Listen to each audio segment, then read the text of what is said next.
അനധികൃത കുടിയേറ്റക്കാരെ കയ്യാമം വെച്ച് തിരിച്ചയക്കുന്ന ദൃശ്യങ്ങൾ അമേരിക്കയിൽ നിന്ന് നാടുകടത്തിയ 104 ഇന്ത്യക്കാരെയും വഹിച്ചുകൊണ്ടുള്ള വിമാനം ഇന്നലെ ഉച്ചയ്ക്ക് ശേഷമാണ് അമൃത്സറിൽ എത്തിയത്. First batch of illegal Indians in America has triggered. First US military flight carrying deportees home to India has sparked outrage. കാലുകളിലും കൈകളിലും വിലങ്ങുകൾ അണിയിച്ച് വളരെ ബുദ്ധിമുട്ട് മാത്രം നടക്കാൻ സാധിക്കുന്ന അവസ്ഥയിലുള്ള കുറേയേറെ മനുഷ്യരുടെ ചിത്രം കഴിഞ്ഞ ദിവസം നാം മാധ്യമങ്ങളിലൂടെ കണ്ടതാണ്. ലോകം മുഴുവൻ ഈ ചിത്രം ചർച്ച ചെയ്യപ്പെട്ടു. അമേരിക്കയിൽ ട്രംപ് ഭരണത്തിൽ വന്ന ശേഷം അനധികൃതമായി അവിടെ കുടിയേറിയ ആളുകളെ നാട് കടത്തുന്ന കാഴ്ചയായിരുന്നു അത്. തീർത്തും മനുഷ്യത്വരഹിതമായ രീതിയിലാണ് ഇവരെ നാട് കടത്തിയത് എന്ന തരത്തിലുള്ള ആക്ഷേപം ഈ സംഭവത്തിന് ശേഷം അമേരിക്കയ്ക്കെതിരെ ഉയരുകയും ചെയ്തു. ഇന്ത്യക്കാർ ഇത്തരത്തിൽ നാട് കടത്തപ്പെട്ടവരുടെ കൂട്ടത്തിലുണ്ടായിരുന്നു. കൂടുതലും ഗുജറാത്ത്, പഞ്ചാബ്, ഹരിയാന എന്നീ സംസ്ഥാനങ്ങളിൽ നിന്നുള്ളവരായിരുന്നു. എന്തുകൊണ്ടാണ് ഇവരെ നാട് കടത്തിയത് എന്നുള്ള ചോദ്യം ഇവിടെ പ്രസക്തമാണ്. മതിയായ രേഖകളും വിസയും ഇല്ലാതെ ഇല്ലീഗലായ മാർഗങ്ങളിലൂടെയാണ് ഇവർ അമേരിക്കയിൽ എത്തിയത്. ലോകത്തിന്റെ നാനാ ഭാഗങ്ങളിൽ നിന്നും ഇത്തരത്തിലുള്ള നിയമപരമല്ലാത്ത മാർഗങ്ങളിലൂടെ അമേരിക്കയിൽ ആളുകൾ എത്താറുണ്ട്. അമേരിക്കയിൽ മാത്രമല്ല, UK ഉൾപ്പെടെയുള്ള നിരവധി യൂറോപ്യൻ രാജ്യങ്ങളിലും ഇത്തരത്തിൽ ആളുകൾ എത്തിച്ചേരാറുണ്ട്. ഉയർന്ന ജീവിത നിലവാരവും മെച്ചപ്പെട്ട ജോലിയും വേതനവുമാണ് ഇവരുടെ എല്ലാവരുടെയും ലക്ഷ്യം. അമേരിക്കയിലേക്കും UK-യിലേക്കുമൊക്കെയുള്ള യാത്രയ്ക്കായി ഇവർ തിരഞ്ഞെടുത്ത നിയമപരമല്ലാത്ത റൂട്ട് ഡോങ്കി റൂട്ട് എന്ന പേരിൽ കുപ്രസിദ്ധമാണ്. മലയാളത്തിൽ പുറത്തിറങ്ങിയ ദുൽഖർ സൽമാൻ നായകനായ CAA-യും ഷാരൂഖ് ഖാൻ നായകനായ ഹിന്ദി ചിത്രം ഡങ്കിയും ഡോങ്കി റൂട്ടിന്റെ നേർക്കാഴ്ചകൾ കാണിച്ചു തരുന്ന സിനിമകളാണ്.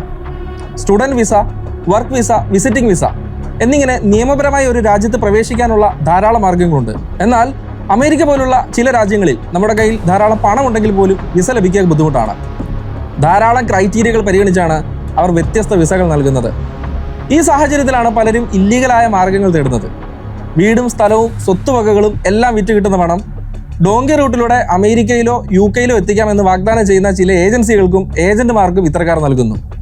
ഈ ഏജന്റുമാർ ഡോങ്കർ എന്നാണ് അറിയപ്പെടുന്നത്.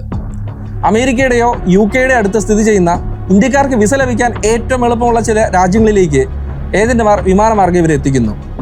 തുടർന്ന് ട്രക്കുകളിലോ മറ്റു വാഹനങ്ങളിലോ ചിലപ്പോൾ ദിവസങ്ങൾ നീളുന്ന കാൽനട യാത്രയായോ ബോർഡർ കടത്തും. ഇവർ എത്താൻ ഉദ്ദേശിക്കുന്ന രാജ്യത്തിന് ബോർഡർ കടന്നാൽ പിന്നെ ഏജന്റുമാർക്ക് യാതൊരുവിധ ഉത്തരവാദിത്വവും ഇല്ല എന്നതാണ് ഇവിടുത്തെ ഏറ്റവും വലിയ പ്രശ്നം. ഈ അടുത്ത് ഗുജറാത്തിൽ നിന്ന് ഡോങ്കി റൂട്ടിലൂടെ അമേരിക്കയിൽ എത്തുകയും പിന്നീട് പോലീസിനാൽ പിടിക്കപ്പെട്ട് നാട് കടത്തപ്പെടുകയും ചെയ്ത ഒരു യുവതിയുടെയും കുട്ടികളുടെയും ദാരുണമായ അവസ്ഥ വാർത്തകളിൽ വന്നിരുന്നു. ഏകദേശം 1 കോടി രൂപയാണ് ഏജന്റുമാർക്ക് ഇവർ നൽകിയത്. നാട് കടത്തപ്പെട്ടതിനാൽ ആ പണം മുഴുവൻ ഇവർക്ക് നഷ്ടമാവുകയും ചെയ്തു.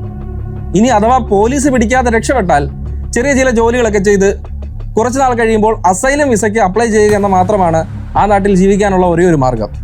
വിസ ലഭിക്കാതെ വന്നാൽ അവരെയും നാട് കടത്തും. മതിയായ രേഖകളില്ലാതെ ജോലി ചെയ്യുന്നതിനാൽ വളരെ ചെറിയ വേതനം മാത്രമാണ് ഇവർക്ക് ലഭിക്കുന്നത്. ജീവിത ചെലവ് കൂടിയ രാജ്യങ്ങളിൽ ജോലിയിൽ ലഭിക്കുന്ന ചെറിയ വേതനം ഇവരുടെ ജീവിതം വീണ്ടും ദുഷ്കരമാക്കുന്നു. ബോർഡർ കടന്ന ആളുകളുടെ അവസ്ഥയെ പറ്റിയാണ് നാം ഇത്ര നേരം സംസാരിച്ചത്. എന്നാൽ ബോർഡർ കടക്കാൻ കഴിയാത്ത ചിലരുണ്ട്.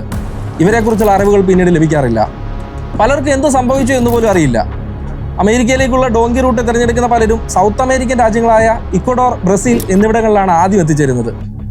പിന്നീട് അവിടുന്ന് ഏകദേശം 1000 കിലോമീറ്റർ നീളുന്ന ഒരു യാത്രയാണ്. കൊളംബിയ, പനാമ, കോസ്റ്റാറിക്ക, ഹോണ്ടുറാസ് എന്നീ രാജ്യങ്ങൾ താണ്ടി മെക്സിക്കോയിലെത്തും. അവിടെ നിന്ന് മാത്രം അമേരിക്കയിലേക്ക് കടക്കാൻ സാധിക്കൂ. അമേരിക്ക മെക്സിക്കോ അതിർത്തിയിൽ ട്രംപിന്റെ ഭരണകാലത്ത് മതിൽ കെട്ടിയതിന്റെ ഔചിത്യം ഇപ്പോൾ മനസ്സിലായി എന്ന് വിചാരിക്കുന്നു. ഈ രാജ്യങ്ങളിലൂടെയുള്ള യാത്ര പറയുന്നത് പോലെ അത്ര എളുപ്പമല്ല. പനാമ, കൊളംബിയ എന്നീ രാജ്യങ്ങളുടെ അതിർത്തിയിൽ ഏകദേശം 100 കിലോമീറ്റർ നീളത്തിൽ ഒരു വനമുണ്ട്. അതാണ് Darien gap. South America, north America എന്നീ ഭൂഖണ്ഡങ്ങളെ തമ്മിൽ ബന്ധിപ്പിക്കുന്ന ഏകദേശം 30,000 കിലോമീറ്റർ നീളമുള്ള ലോകത്തിലെ തന്നെ ഏറ്റവും വലിയ ഹൈവേ ആയ പാൻ അമേരിക്കൻ ഹൈവേയുടെ തുടർച്ച നഷ്ടപ്പെടുന്നത് പോലും ഇവിടെയാണ്. വടക്കേ അമേരിക്കയുടെ വടക്കേ അറ്റമായ അലാസ്ക മുതൽ തെക്കേ അമേരിക്കയുടെ തെക്കേ അറ്റമായ അർജന്റീനയിലെ ഉഷ്വായ് എന്ന പ്രദേശം വരെയാണ് ഈ ഹൈവേ നീളുന്നത്. അമേരിക്കൻ ഭൂഖണ്ഡങ്ങളെ തമ്മിൽ ബന്ധിപ്പിക്കുന്ന ഹൈവേ ആണിത്. ഈ ഹൈവേയുടെ ഏക ബ്ലോക്കാണ് ഡാരിയൻ ഗ്യാപ്പ്. ഈ വനത്തിലൂടെ റോഡില്ല. വന്യജീവികളുടെയും കൊള്ളക്കാരുടെയും റിബലുകളുടെയും ആക്രമണം എപ്പോൾ വേണമെങ്കിലും ഇവിടെ പ്രതീക്ഷിക്കാം. ഈച്ചകളും മറ്റു പ്രാണികളും വരുത്തുന്ന രോഗങ്ങൾ വേറെ. ധാരാളം റെഡ് ഇന്ത്യൻ ഗോത്രങ്ങൾ ഈ വനത്തിൽ അധിവസിക്കുന്നുണ്ട്. കുതിച്ചൊഴുകുന്ന ധാരാളം നദികളും മുറിച്ചു കിടക്കണം. ലോകത്തിലെ തന്നെ ഏറ്റവും അപകടകരമായ മേഖലയായി ഈ വനം പരിഗണിക്കപ്പെടുന്നു.